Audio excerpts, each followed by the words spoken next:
বিসমিল্লাহির রহমানির রহিম।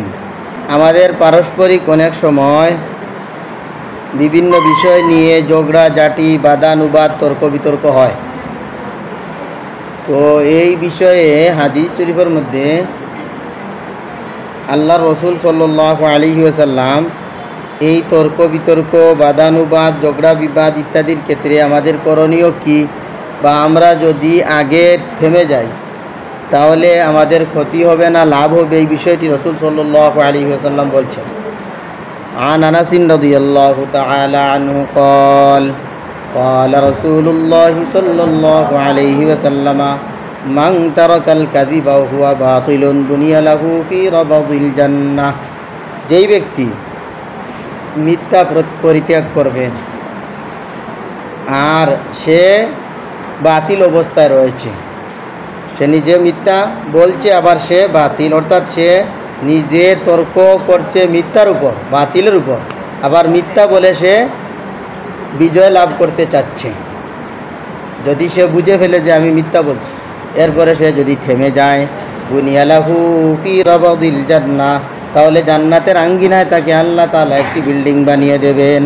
ওমান তারাকাল মিরাআ ওয়া হুয়া মুহিক্কুন, আর যে ব্যক্তি তর্ক ছেড়ে দেয়, বিতর্ক ছেড়ে দেয়, অথচ সে সত্যের উপর রয়েছে, সে বিতর্ক করলে বিজয় লাভ করার সম্ভাবনা আছে, সত্যের উপর রয়েছে, এমতাবস্থায় সেও যদি ঝগড়া বিবাদ পরিত্যাগ করে, ওয়া হুয়া মুহিক্কুন বুনিয়া লাহু ফি ওয়াসাতিল জান্নাহ, জান্নাতের মধ্যখানে একটি বিল্ডিং বানানো হবে। এইভাবে এরপর রাসূল সাল্লাল্লাহু আলাইহি ওয়াসাল্লাম বলেন, ওয়ামান হাসানা খুলুকাহু বুনিয়া লাহু ফি আ'লাহা, আর যে ব্যক্তি নিজের চরিত্রকে সুন্দর করবে তাকে আল্লাহ তাআলা জান্নাতের উপরিভাগে একটি বিল্ডিং বানিয়ে দেবেন। সুবহানাল্লাহ, তার জন্য বানানো হবে বিল্ডিং জান্নাতের উপরিভাগে।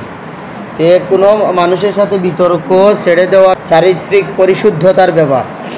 এজন্য চারিত্রিক পরিশুদ্ধতা হলো কোনো মানুষের সাথে অযথা বিতর্ক করতে নেই। যদি নিজে মিথ্যার উপর হই তাহলেও ছেড়ে দেব, আল্লাহ তাআলাকে ভয় করে, তাহলে আমার জন্য জান্নাতের বিল্ডিংয়ের ব্যবস্থা হবে।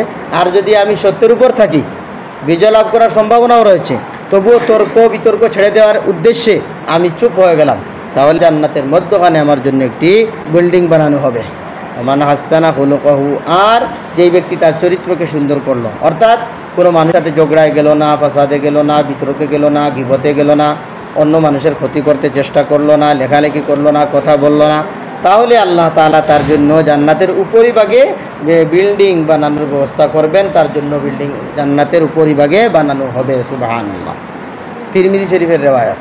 এই হাদিসটি হাসান, অর্থাৎ তার সনদ হাসান।